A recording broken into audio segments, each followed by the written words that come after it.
Initial results are in. The iPhone 16e. Very interesting data. Let's take a look at what we know here based on this article from Kelsey. I'll go ahead and see if I can get you guys the link for it so you could check out more details if you want. But comparing the iPhone 16, which is Apple's flagship, to the iPhone 16e, which is kind of like their mid-range device, well, they've got a difference in some hardware. And the difference is in the cellular modem. The C1 Apple modem, this is the first ever in-house made cellular modem from Apple, and it's in the 16e. And Apple has been leveraging Qualcomm modems for the last several generations.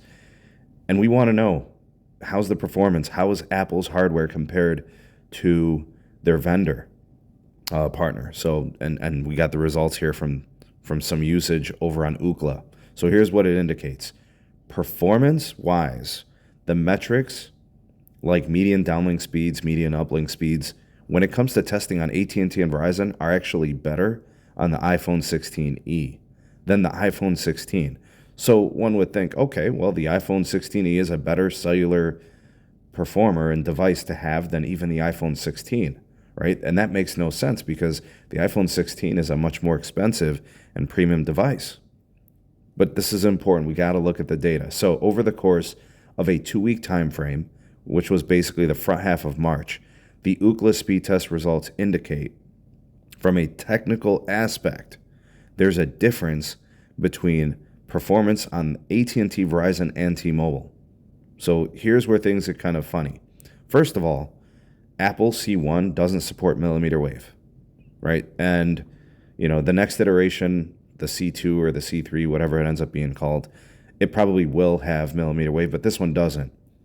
So on AT&T and Verizon, the performance was better on the 16e than the 16. But on T-Mobile usage, both the downlink and the uplink speeds were better on the iPhone 16 with the Qualcomm-based X70, X71 modem, whatever, modified modem.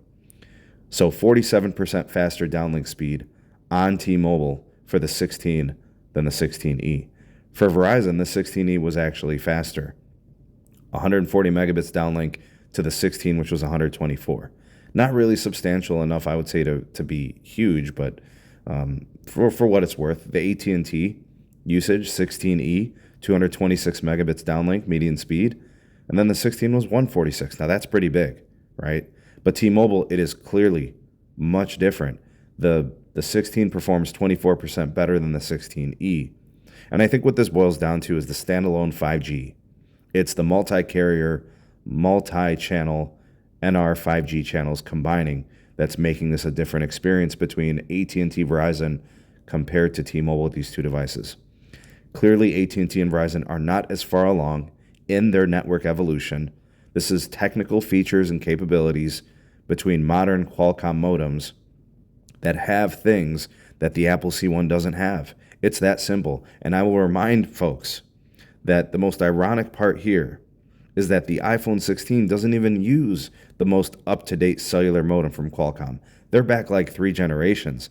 So the fact that an iPhone is better or worse than the other iPhone is kind of meaningless.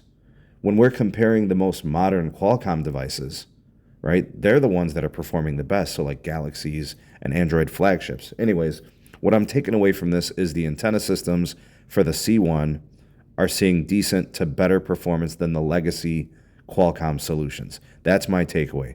Yeah, you're going to get some battery efficiencies, and that might be the benefit that some people want. Lower cost for Apple drives down the bill of materials for them. Maybe we can look forward to better iterations of the C1 in the form of the C2 and the C3 in the iPhone 17s and 18s. But clearly, this data is going to be misrepresented. It is not the case.